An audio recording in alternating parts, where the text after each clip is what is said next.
when we first tried to make love again, which was probably about 3 months after I had the operation, and it was very difficult. I was very dry and small. But yes, I felt very upset about that. I felt that my sexual being was no longer there. Because I'm fortunate enough to have somebody who's very gentle and understanding, and we persevered, I suppose, because my immediate reaction was to think, oh well, no point then, is there? You know, but we felt that we should try again, you know, and once things started to become more normal and we were able to start making love more regularly and it started to feel more normal, then that was fine. It was a big relief to me. I suppose I was sort of hoping that it would be almost back to normal immediately, and it wasn't. And it took a little while, and then everything was fine. Because I mean, I was assured somebody, I think it was the nurse, when I then talked to somebody about it, the nurse about it, she said, but your vagina does stretch, and it will stretch, you know, and everything will feel okay again. And if indeed that was the case, now that might not.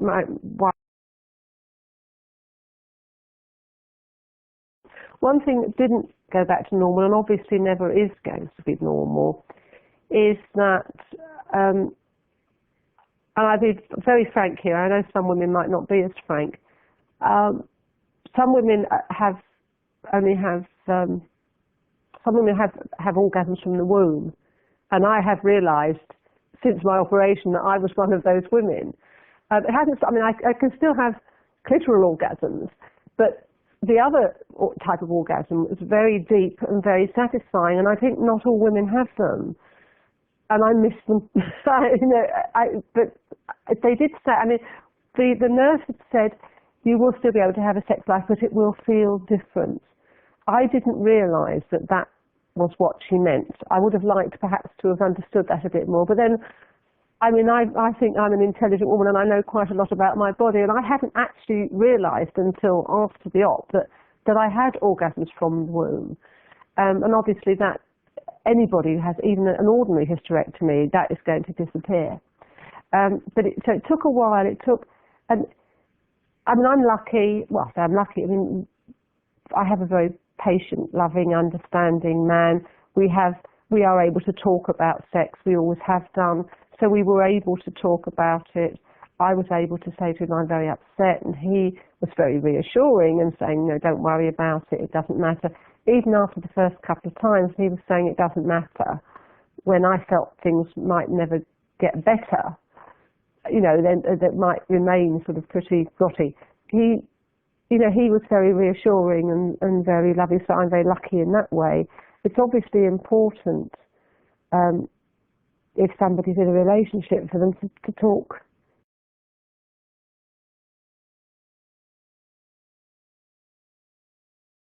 I suppose, yeah, if a woman's looking at this site because she's just been told she's got cervical cancer, I think what I would say to them is it's definitely not a death sentence. You know, if they've caught it now, and you know, and you're going to go in for the treatment and everything, then the chances are that in a year's time you'll feel exactly the same way as I do now. That, you know, it was something that happened. It was a part of your life, but it's not. You know, it's over. It's done with, and get on with the rest of your life. As I say, I think they were pretty good at explaining things. The doctor, the senior registrar, was very good when he explained all the different things that could go wrong. And I said, do you always tell people this? And he said, no, people don't normally ask. I thought that was interesting, because I can see why they wouldn't want to give people horror stories. But at the same time, I think people do generally like to be aware of things. And with many people, I think that if they explained, or if they said, you know, there are potential risks with this operation, Obviously, the biggest risk is if you don't have the operation, you're going to die. But that's if you talk about the potential risks. I think most people I know anyway, certainly women, and most of the people that I know would rather know. I wanted to know what the probability was of anything happening. I just felt I needed to be aware.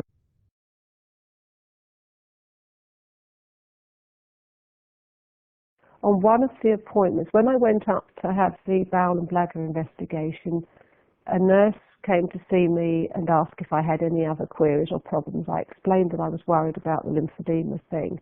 I also had begun then to worry about our sex life and whether we would be able to continue to have a sex life and in what way it might affect things. She did explain that to an extent. I feel now, 13, 15 months down the line, that I would have liked perhaps more discussion of that for somebody to really explain more to me about the fact that they shorten the vagina quite considerably, and that in the early stages sex might be very difficult, but that it does get a lot better and that everything does go back to almost normal, as it were. So I feel now, with hindsight, that could have been done better. But I suppose it is a delicate area, and I suppose one would have to initiate it oneself, possibly because a nurse might not know how open you might be about talking about your sex life and about sex and so on. It did worry me because we have a good relationship. We've been together for a very long time, but sex is still something that's quite important to both of us. And I felt that I wanted to know what was going to happen. So that.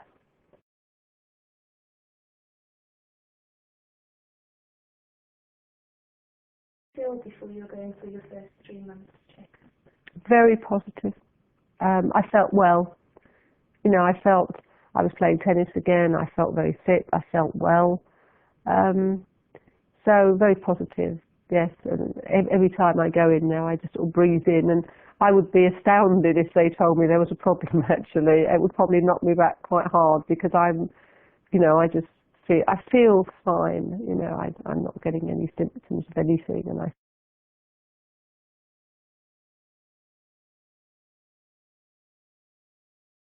something wrong. Right. In the end of 2000, in about October 2000, I'd had a period that seemed to go on for a very long time. It was dragging on for about 2 weeks, which was most unusual. However, because I was then 51 and felt that, or 50 and a half or whatever I was, 51 and a half, and I was I felt I was probably getting menopausal. I thought perhaps that was normal for a menopausal woman, so I didn't worry about it. But then over the next few weeks, I had some odd, what I thought of as breakthrough bleeding, once or twice after lovemaking, and again I just thought, well, maybe this is normal.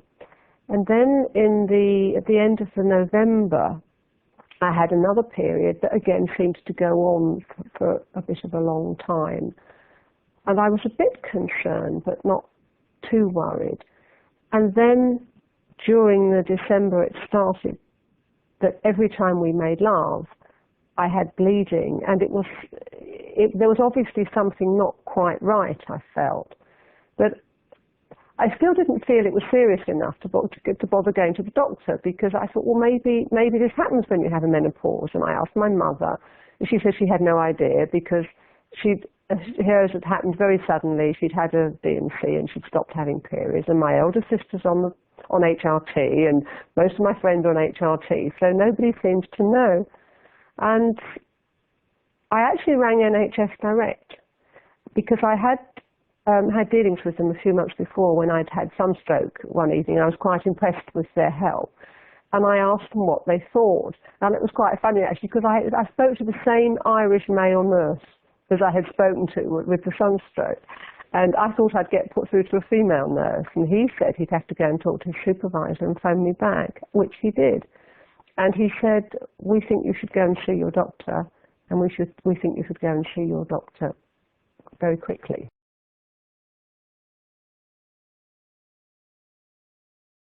But I felt very positive. I felt good about myself because they were telling me how well I was doing. That maybe they probably say that to everybody. As I say, the medical team, I think the whole way that they work together, they know what's going on.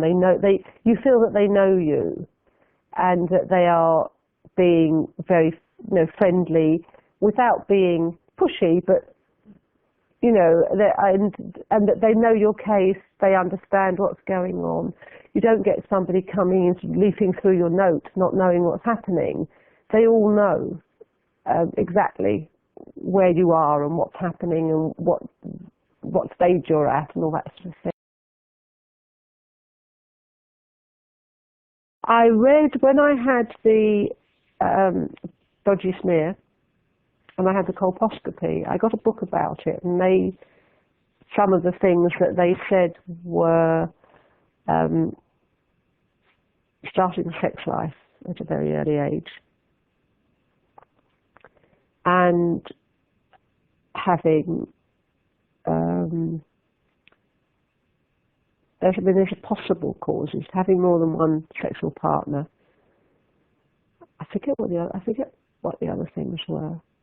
Now, I mean, I suspect most women in the last 30 or 40 years, maybe not 40 plus, 30 years, there aren't that many women who meet the person they are going to spend the rest of their life with, and spend the rest of their life with one person. I mean, there are some, of course, but I wouldn't advocate sort of blatant promiscuity. But I mean, I had a broken marriage.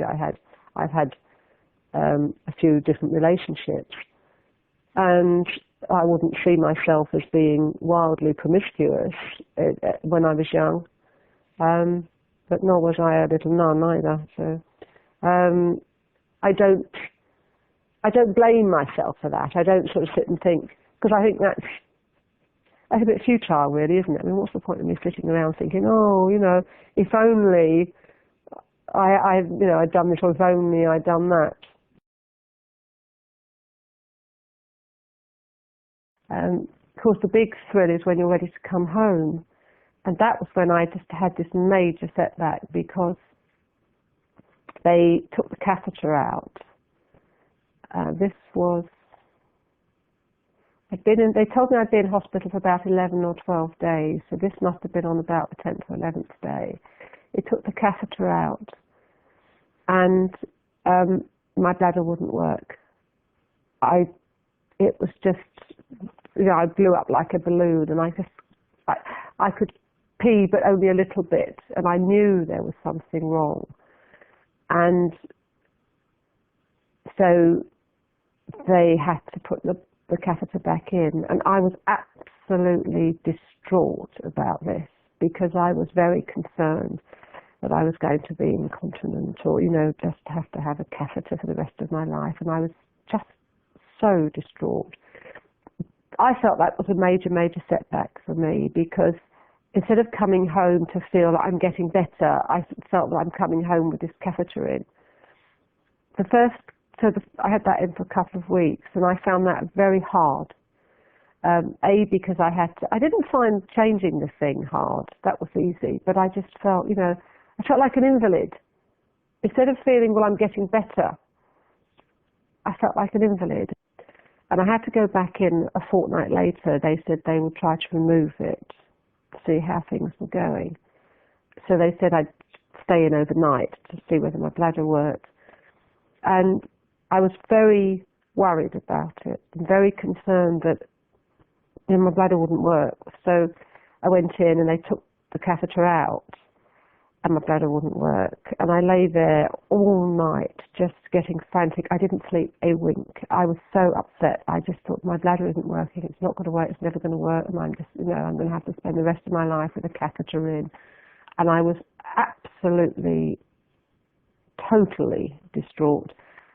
Phoned my other half first thing next morning in hysterics and said, it was not working and so on. And the nurse obviously had been in to see me and talked to me, and then the doctor came, the senior registrar came, and he said, look, he said, we're going to keep you in for another night. You know, he said, you can stay in. He said, part of the problem is that you're so upset about it, you know, that you're actually causing part of the problem yourself. He said, try to relax, you know, drink lots. I started drinking gallons of the stuff, you know. And he said, no, we'll see what happens. And he was very calm and tried to calm me down. And thank goodness that afternoon, suddenly I was able to pee normally. And I went out to find my nurse. I'm not allowed to tell you her name, but she was and she gave me a big hug. And we had a hug because I peed properly. And that was, I was just so relieved. So I felt then, when I came home then, the next day, that I could start my recovery properly. And I did.